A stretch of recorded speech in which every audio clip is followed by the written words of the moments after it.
Welcome back, everyone. I'm Tom Gerhardt, North Dakota United, along with North Dakota United President Nick Archuleta. And week 7 of the 2021 legislative session is in the books, Nick, and it's extraordinarily busy looking over the topics that we'll be going over. But we wanted to start with a big bill, and one you've been talking about quite a bit, and have an update on Senate Bill 2215. We do, and unfortunately it's not the update I'd like to give. Unfortunately, the Senate Bill 2215, which is the bargaining bill, was defeated in the Senate this week, but not for a lack of effort. We had hundreds of members that contacted their legislators and committee persons, and frankly, it was a great effort on our part. I just have a feeling, though, that in the Senate, when you have that Senate Ed chairman, he's a powerful chairman, and they really wanted to get this thing done, and so they did. And we did manage to flip a few votes our way, but not nearly enough to win it. So it's on to the House. On to the House. And where does it stand as it heads over there? Well, as it stands right now, we were able to get a couple of key amendments to the bill. One of them, we've gotten the date shifted to June 1st as opposed to, July 1st as opposed to June 1st in terms of when negotiations last.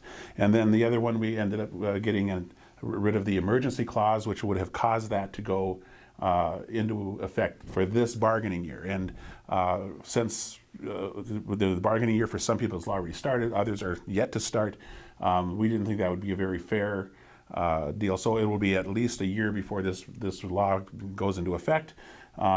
And anyway, so I'll give us some time to prepare at least. All right. Senate Bill 2003, the University System Funding Bill. Yeah. The 2003 is sort of the catch-all bill for university funding. So what they were able to do in the Senate Appropriations Committee, Chairman Holmberg and the committee members, basically they took a look at the bill that the governor had put out in his executive budget, Tom, and they said, nah, no thanks. That one called for really deep cuts in higher ed. So what they ended up doing was just setting that to the side and adopting the 2019 base funding, and then they rolled a couple of bills into that actually enhances the funding somewhat, and it also incorporates the provisions of Senate Bill 2031, which is where the funding formula was, and that was studied over the interim. Those tweaks were made. So that adopts that in here. And then 2033, which is a capital building fund, that's also rolled into 2003 now too. So that bill, frankly, I think that the university presidents will be quite happy with that. Because they did get some input into the funding formula provisions and so on. So we'll see how that goes. But that I believe we're going to see maybe Tuesday in the Senate on the floor, and it should go through fairly routinely. All right, House Bill 1058. Yeah, this one was an interesting bill. I worked with Chief People Officer, which by the way is the best title ever in government, but the Chief People Officer, Lisa Kadelka, on this particular bill. What this bill does is it allows people to more efficiently donate leave and to apply for leave when there's a serious illness in the family or with the individual state employee. It concentrates all the efforts into one into human resources rather than having a patchwork of human resource directors for each agency having to decide on this. So we think it makes it more uniform, it adds some clarity and simplifies the process. House Bill 1075, fall conferences. Yeah, this one was an interesting bill. This came to the House Education Committee about a month ago now, and basically it would have taken the superintendent out of this idea of having to grant either like North Dakota United, the North Dakota Council of Education Leaders, or whatever organization it is, to set aside some time for a fall conference. Well, as the House was looking at it, and the House Education Committee members looked at it, they thought, well, why do we have this here anyway? So let's just strike that whole business from the Century Code, and that's what they did. So they amended the bill to just get rid of it all. That passed the House, and when it was heard in front of the Senate, it hasn't been worked up by the committee yet. So I would expect that will probably be done sometime before Tuesday. And we also have an update on House Bill 1210, which Representative Ruby introduced for the out-of-pocket expenses. Right, and this was a good bill because frankly, it's all about data gathering now. So as you'll remember, last session's Representative Matt Ruby from Minot put in a bill that would reimburse teachers up to $500 for their out-of-pocket expenses. There was some consternation about that bill because we didn't know exactly what the extent of that process would be, how much that would cost. And so this year he put in a bill to study that process and see if it's really necessary or maybe it's not necessary. We'll take a look and see that. We will be collecting some data through North Dakota United that we can share with that interim committee, and it will be studied. This is a shall study, not may study. So we will be offering our input. I've got some via email or just yesterday, I guess it was, out of West Fargo. So we're going to make sure we incorporate that in there as well. And we'll share that data with the committee in hopes of informing them to the extent where they can come up with a decent bill. House Bill 1114, we'll just keep rolling. This is the teacher mentorship. I don't know. It came out of House Appropriations with a do not pass. There is a fiscal note to it. We are unsure basically what that financial package is going to look like. We'll know a lot more March 16th, I believe it is, when the new revenue forecast comes out. But for right now, it has come out of Appropes with do not pass, which is too bad because this is one of those terrific bills that supports teachers early in their careers and helps to keep them in the profession longer by making them better teachers right off the outset. So we're sorry to see the extra funding wasn't included, but the level of funding from the last biennium is maintained. House Bill 1441 has been made into a study, the paid family leave. Yeah, I feel terrible about this bill because it makes such sense for our state and for our country for that matter.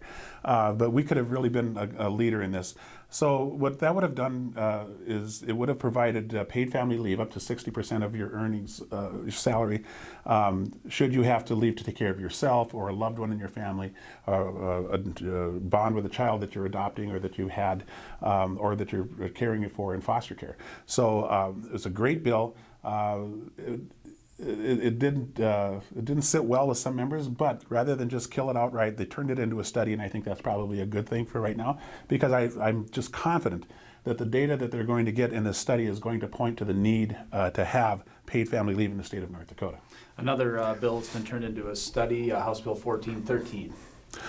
Yeah, that was the one. We had members in Fargo, Jason Boynton, chief among them, who brought this issue to light, the fact that we have kids coming to school hungry. And some of them, of course, Jason was paramount in establishing lunch aid, which helped to reduce the debts that kids had in their lunch accounts. It's a super effort. We were happy to be supportive of that. But what this does then is now we're going to have a study as to the extent of that issue in our schools. We have kids coming to school hungry. We know that if you're coming to school hungry, you're not focused on learning, and so if we can do something about it, we will. So we'll see what the study turns up. And we had a delayed bill pop up, House Bill 1503. Explain what's happening there. It's an old, maybe not an old friend, but something we're familiar with. Yeah, this was also brought up last session as a delayed bill because I don't know that it would have gotten a lot of support otherwise. This seems to be a pet peeve bill that somebody thinks there might be too much free speech on college campuses on the part of university faculty. This bill comes to us, though it doesn't have the same onerous threats in it that you can be actually fined and for deviating from your curriculum and maybe not discussing, say, English, but you talk about something related to English, somebody would object, and then you could be in some hot water for that. So this bill is up. We are going to work very hard to defeat it again. Senate Bill 2257. Yeah, this one came out of appropriations also with a do not pass recommendation, which is, I think, unfortunate, to say the least. The bill itself, 2257, would have allowed the Department of Public Instruction to create after-school programming or to offer grants for after-school programming to individual school districts. And I saw this as really an important way for school districts to help those kids who who might have slipped back a little bit because of the interruption in face-to-face instruction.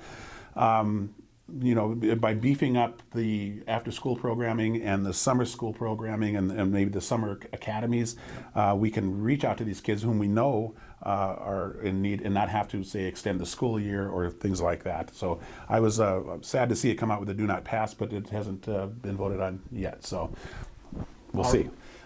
All right, let's talk about some wins, losses, and Sure. then a clear focus, a bill that we're really looking at for next week. Let's start with Senate Bill 2229. Yeah, this was a bit of a loss. This was one of those great bills that I was really hoping we'd be able to see across the finish line. But Senate Bill 2229 would have been provided grants to people who are student teaching and would have incentivized them to go to rural areas to do their student teaching. The school district in turn would provide mentorship and instruction and provide them the place. But these grants could have been used for housing, for transportation, for all those things to support that teacher as they're in these rural communities where we know that they have trouble attracting student teachers to, as well as full-time teachers. So everybody agreed this was a great idea. Unfortunately, in this legislative session with this financial outlook not being very certain, it might be just a little bit ahead of its time. But you know what? There's another session in a couple of years. That's right. A seed is planted for Exactly. sure. Senate Bill 2300, a bill that has actually been withdrawn. Yeah, this bill got withdrawn, and it was unfortunate because I thought it was put in probably a little later. I mean, I wish we could have gotten some work done on this sooner. But Senate Bill 2300 would have made it so that if you were a temporary full-time employee, like worked 24 consecutive months, you would be able to get the benefits that full-time employees get. It seems counterintuitive that you could still be considered part-time after 2 years, and it is. So this would have corrected that. I think it needed a couple of amendments, and there just wasn't enough time before those amendments were due to get those in. So, but again, this is the second time it's been submitted. Well, maybe the third time's the charm. All right. A win this week, we'll end that way before we look ahead to next Sure. week. House Bill 1369, one of the voucher bills. Yeah, this is one of 3 voucher bills that we're following, and the 1369 would establish education empowerment programs. And what that is basically, it's a fancy euphemism for a voucher bill that takes money that would normally go to support public schools and public employees and diverts it to private schools, parochial schools, private tutors, and so on. We were able to get that defeated. We thought that we might, it only failed by 4 votes, and so we thought, and that was yesterday, we thought we'd see it again today, because somebody, if you were voting on the opposite side, you could ask to have it reconsidered by the legislature, but in the House, and it didn't get called back. We think now if they were going to recall it, they need a 2/3 majority to do it. I don't think they have a 2/3 majority, but we're not going to call this thing completely dead until we get back from the funeral. Yeah. So I think it is, but we'll see. We'll have something to talk about next week. Senate Bill 2288 along those lines, we thought may come up this week, but it'll be squarely in focus next week. Yeah, it'll be up by Tuesday. Senate Bill 2288 would provide tax credits for people who would grant or would give money to what are called scholarship granting organizations, or GSOs. This, again, is another voucher bill that takes money from that would normally go to support public entities and siphons it off in the form of tax rebates, if you will, tax credits. This is really a very unnecessary bill. You'll remember last session, Tom, that another bill was passed that allowed for charitable tax exemptions for charitable giving. So that's already on the books. In fact, there's a version of that same bill in the House right now that would raise that from 25% to 50% of your of the earnings that you could deduct from your taxes. So, or not earnings, but your contributions that you could deduct from your taxes. So, I don't know that this is going to catch fire, but we do know that there's an awful lot of political muscle nationally and here in the state behind this, and so we are going to work our tails off until this one gets defeated too. All right, well, that wraps up a busy week. Now, next week is actually crossover Yes. when everything flips to the other side. So we're about halfway through the session. We invite you to check out our website, ndunited.org, for a lot of links to important stories and legislative updates and videos and stories. So until next week, for North Dakota United President Nick Archuleta, I'm Tom Gerhardt.